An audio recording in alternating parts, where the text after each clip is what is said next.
Sorotan Dunia Islam. Rekan Dakta, saatnya kita masuk di segmen Sorotan Dunia Islam bersama Ustadz Benat Abdul Jabar. Assalamualaikum Ustadz Benat. Waalaikumsalam warahmatullahi wabarakatuh. Ya Ustadz Benat, kita membahas masih perkembangan terkait pengakuan dari negara-negara lain terhadap kemerdekaan Palestina. Dan kemarin di PBB ya, ini semua kepala negara menyuarakan berpidato terkait dengan kemerdekaan Palestina. Bagaimana dengan Indonesia dan juga negara-negara lain ini Ustadz yang memang nggak begitu bergema tapi menginginkan kemerdekaan dari Palestina? Silakan. Ya, para pendengar Radio Dakta yang dimuliakan Allah Subhanahu wa Ta'ala, ya beberapa hari yang lalu ya, tepatnya memang minggu lalu, di mana PBB mengadakan sidang umum yang ke-79 kalau tidak salah itu, atau yang disebut dengan UNGA ya, di mana pada saat tanggal 24 September ya, itu banyak sesuatu yang lagi luar biasa ya.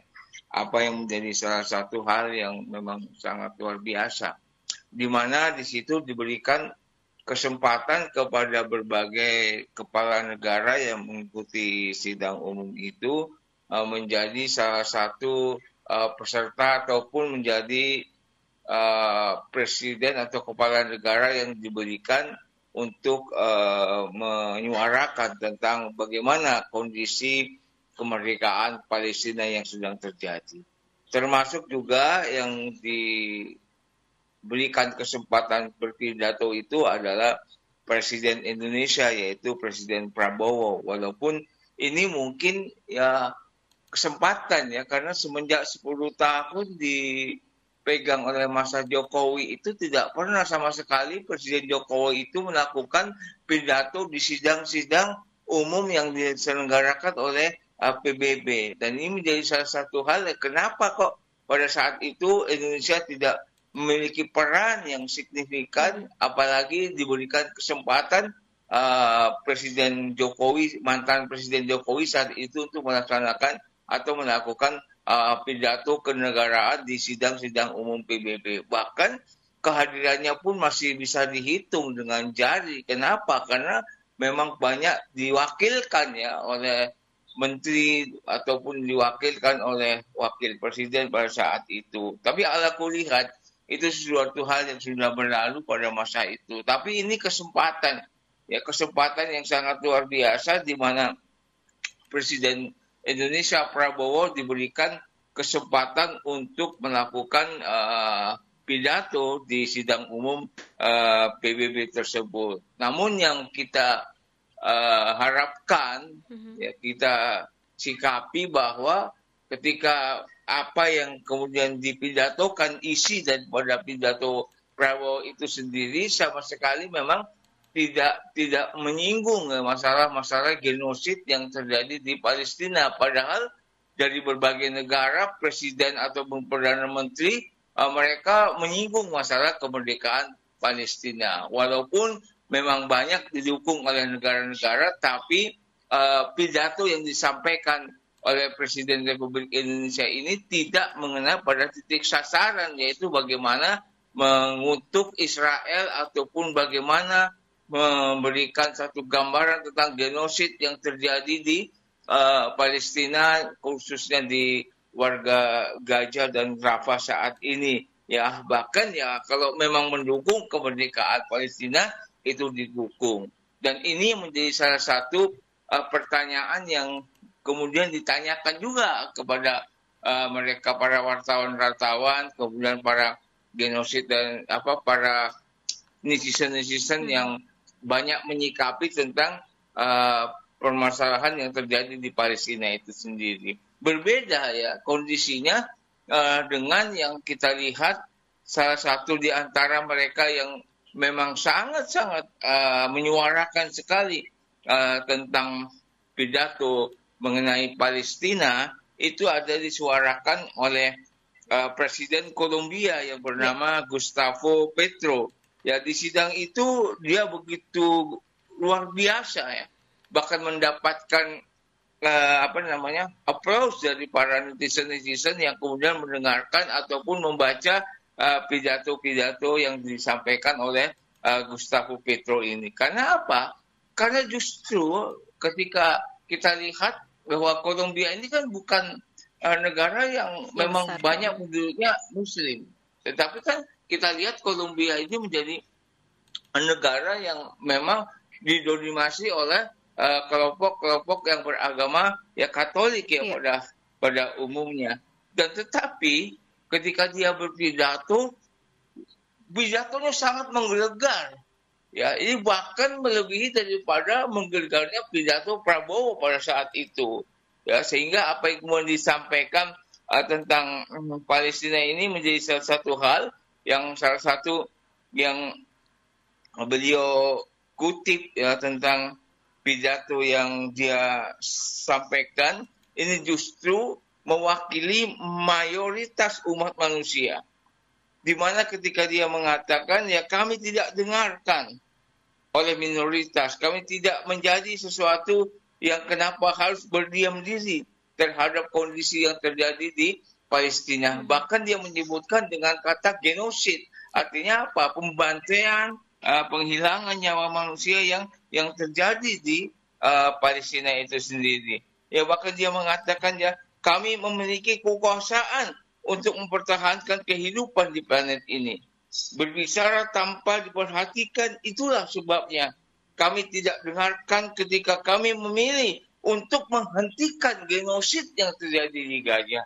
Nah, ini suatu hal yang sangat miris ya dengan apa yang kemudian dipidatokan oleh presiden kita, walaupun memang ada sesuatu yang menggelegar tetapi tidak menyentuh pada substansial kejadian kondisi genosid, karena pada saat itu memang temanya adalah bagaimana untuk mendukung kemerdekaan Palestina. Dan bahkan mereka terutama Pedro ini mengecam tindakan-tindakan sekutu-sekutu daripada Israel yang kemudian membiarkan ya bahkan sepertinya memberikan peluang ya bagi Israel untuk melakukan genosid di Palestina itu sendiri. Maka kemudian ia mengatakan jika kami menyerukan di akhirnya perang, maka kami juga tidak didengar.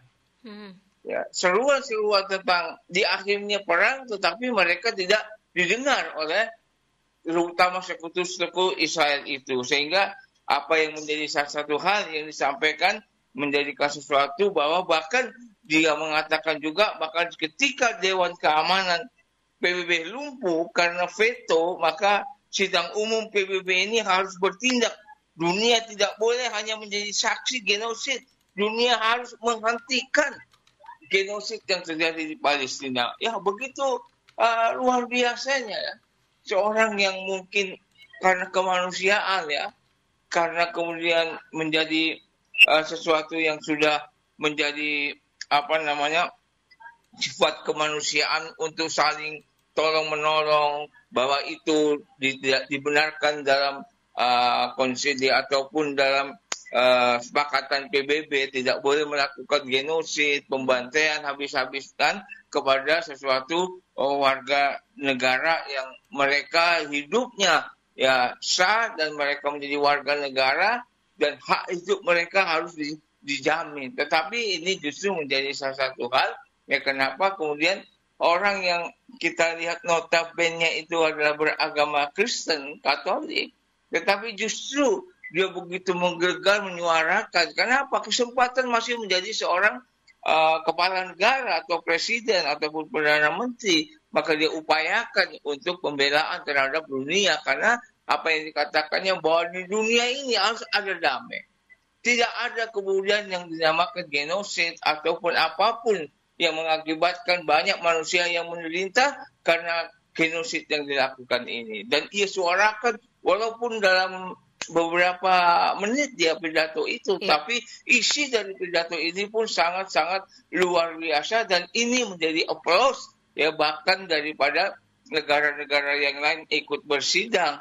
Kemudian juga menjadi applause para netizen yang kemudian membaca ataupun melihat apa yang disuarakan oleh Kolombia sebagai negara di Amerika Latin yang memiliki juga kepedulian terhadap genosid yang terjadi di Palestina. Ya, sementara kalau kita melihat, walaupun digadang-gadang pidato Prabowo ini sangat luar biasa, sangat menggelegar, tapi substansi daripada isi pidato Prabowo ini tidak mengena kepada akar masalah yang dilakukan genosid, ya, tidak berbicara sama sekali mengenai apa yang dilakukan oleh Israel, bahwa ini menjadi salah satu musuh, ya, negara manapun juga, khususnya musuh umat Islam. Tetapi orang yang kemudian mewakili Indonesia sebagai mayoritas yang beragama Islam tidak memberikan sesuatu yang bisa mengena kepada titik permasalahan, dan ini pun disikapi negatif, ya, sebenarnya dengan wakil menteri disikapi oleh wakil Majelis Ulama Indonesia bahwa ini menjadi salah satu hal yang tidak mengena pada pidato untuk kemerdekaan Palestina. Jadi tidak ada rasa kecaman, tidak ada bukan rasa gimana Presiden Prabowo ini melakukan upaya mengutuk ataupun melakukan upaya ketidaksukaan terhadap genosid ini. Justru seakan-akan sifatnya netral.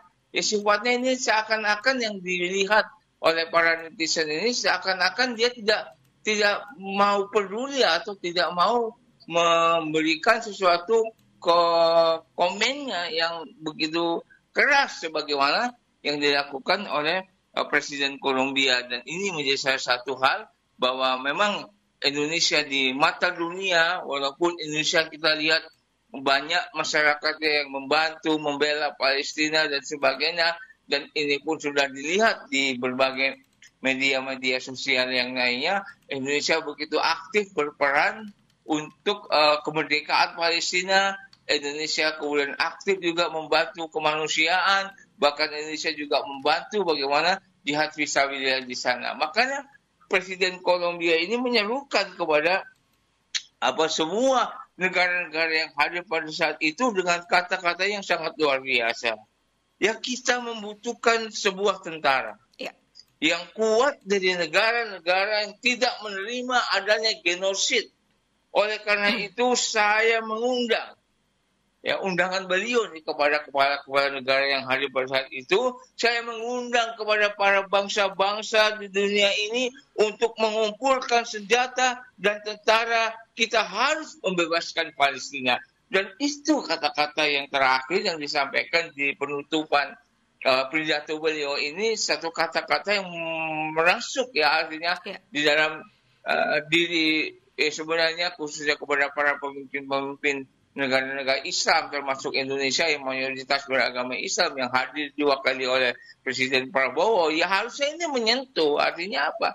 Ini menjadi salah satu, kalau memang sudah ada, tidak ada peduli, PBB sudah tidak lagi kemudian peduli dan sebagainya, kemudian apa yang mereka lakukan kemudian menjadi hak veto negara-negara serikatnya, negara sekutunya Israel, sehingga veto-veto itu akhirnya imbasnya tidak bisa lagi bisa berjalan karena semua ini diveto dan dimenangkan oleh mereka-mereka yang justru sekutu-sekutunya daripada Israel. Nah, ini yang kemudian seruan Presiden Kolombia Pedro ini menjadi salah satu sayatan hati sebenarnya. Sementara negara-negara yang mereka notabene mayoritas Islam penduduknya, kemudian negara-negara Islam, tidak banyak mereka yang mengkritisi ataupun memberikan satu bagaimana solusi genosid yang terjadi di Palestina itu sendiri. Tapi memang kita lihat banyak negara kemudian mendorong ataupun membantu mengakui akan kemerdekaan Palestina yang pada saat itu dilakukan di sidang umum PBB yang ke-79. Dan inilah contoh konkret sifat kemanusiaan yang ada pada mereka ini bisa terlihat siapa yang kemudian memang berani untuk membela Palestina dan siapa yang kemudian mendukung Israel. Dan ini kita lihat apa yang menjadi satu hal bagi kita wallahu alam bisawab, apa yang kemudian terjadi di Palestina sendiri, dan bagaimana pembelaan masyarakat umum luas ataupun pembelaan kepala negara tentang adanya genosid yang terjadi di Palestina. Ya, kita doakan saja yang mudah-mudahan dengan ini Indonesia bisa lebih lagi untuk berperan, berkiprah,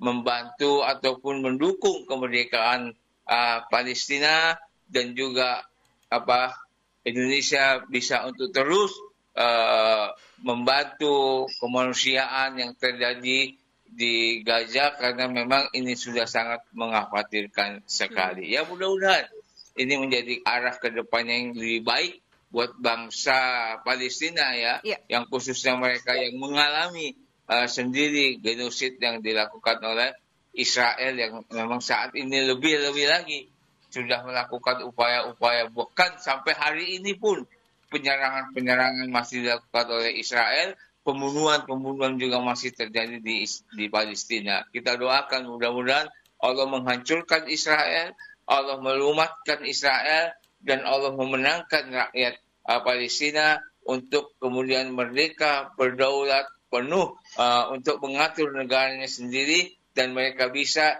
hidup sebagaimana bangsa-bangsa lainnya yang hidup dalam kondisi damai dan sejahtera. Ya, baik. Seberapapun keras kita berbicara di dunia dengan kata-kata mungkin yang menyakitkan juga bagi Israel ditujukan dan juga negara sekutunya. Tapi pengaruh nggak sih Ustadz dengan lontaran kita? Apakah mereka mungkin sakit hati, tapi justru ini membuat mereka lebih menyerang lagi kepada Palestina, atau sakit hatinya udahlah nggak usah berperang lagi gitu Ustadz?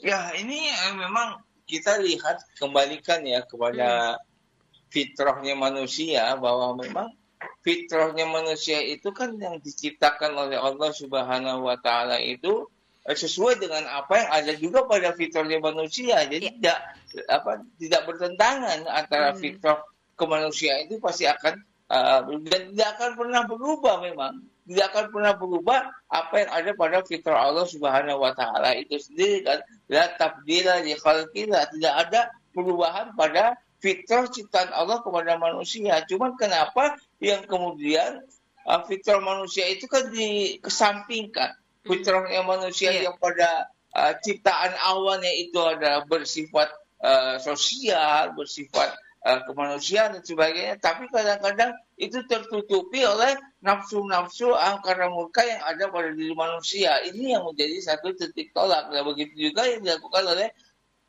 Israel sendiri, walaupun banyak kecaman, walaupun banyak kemudian hujatan, walaupun diserang oleh berbagai negara, tetapi ya namanya fitrahnya sudah tertutup, ya fitrahnya sudah tidak lagi terbuka, fitrahnya kemudian menjadi sesuatu hal yang akhirnya menjadi kecil, sehingga ditutupi dengan nafsu keserakaan manusia, ditutupi dengan egoisme manusia, ditutupi dengan apa yang menjadi kehendak keinginan manusia yang bahkan melampaui batas yang bertentangan dengan apa yang Allah sudah berikan kepada manusia itu. Dan ini memang ya pasti akan terjadi. Ya, makanya kenapa ya kemudian Allah ciptakan surga dan neraka, ya tujuannya itu.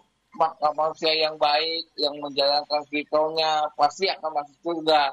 Tapi yang mengingkari fitrahnya, yang kemudian manusia itu membunuh, artinya dia mengingkari akan fitrahnya, ya maka akan masuk neraka. Ya wajar lah kalau itu pun terjadi.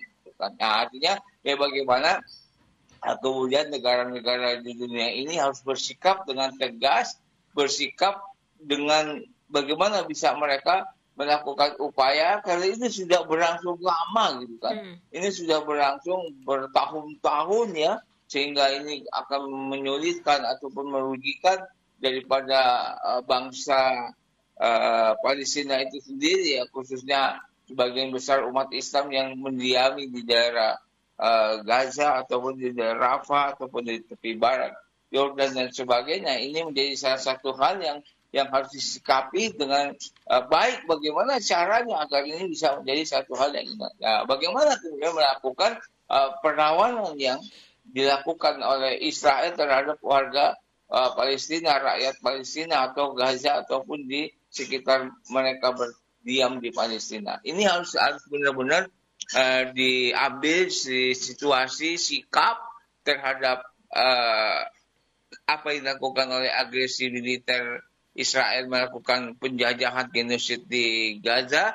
Ini harus benar-benar disikapi bersama ya oleh negara-negara yang khususnya negara-negara yang memang Islam dan negara-negara yang mayoritas penduduknya beragama Islam. Ini harus benar-benar disikapi, dicari jalan solusi bagaimana jalan yang terbaik untuk membebaskan Palestina ini dari genosid yang dilakukan oleh Israel dan sekutunya Amerika Serikat. Dan ini tidak boleh didiamkan begitu. Walaupun kadang-kadang peran PBB juga akhirnya terveto ya oleh mereka yang memiliki hak veto sebagai pendukung daripada negara Israel. Sehingga merasa ada yang backing, merasa ada sekutunya yang membela, makanya semakin berani, tidak pernah takut sama sekali. Padahal dalam diri mereka itu ada rasa takut. Dan ini bukan ketika keberanian itu ada pada umat Islam, tapi keberanian itu dicabut oleh Allah Subhanahu wa Ta'ala sehingga akhirnya menjadi takut. Sementara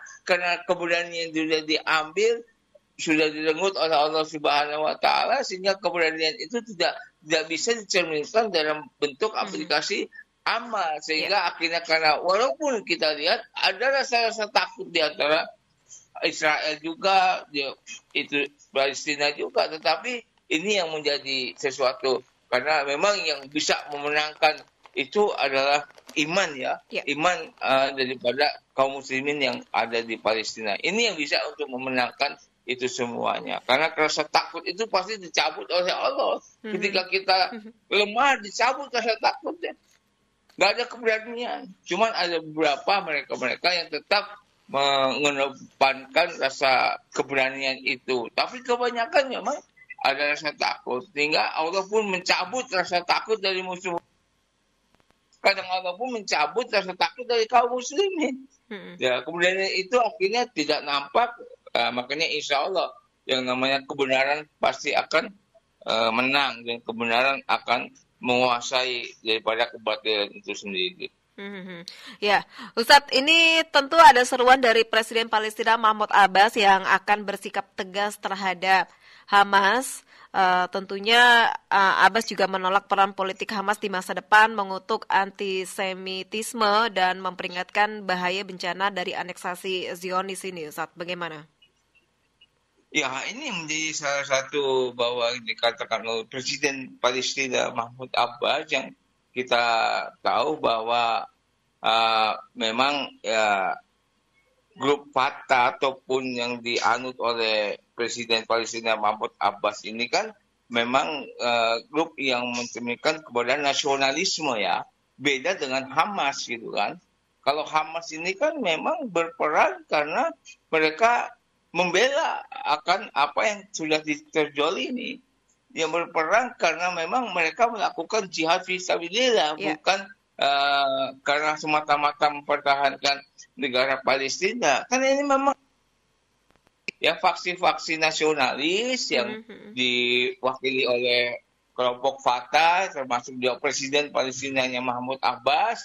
Ada juga faksi-faksi yang mereka terdiri dari pejuang-pejuang Islam, yang Hamas, ya, kemudian ada faksi-faksi yang lainnya dan sebagainya. Karena di Palestina itu sendiri juga banyak faksi-faksi yang punya kemudian tujuan mereka membebaskan Palestina itu ada berbagai niat-niat masing-masing. Karena tidak semuanya itu sama, mereka bersatu. Dan inilah memang titik kelemahan daripada umat Islam itu yang sampai saat Rasulullah SAW 3 kali berdoa, salah satu yang belum dikabulkan adalah bagaimana persatuan di antara umat Islam, ukhuwah salin dengan hati umat Islam ini yang belum dikabulkan oleh Allah Subhanahu wa Ta'ala.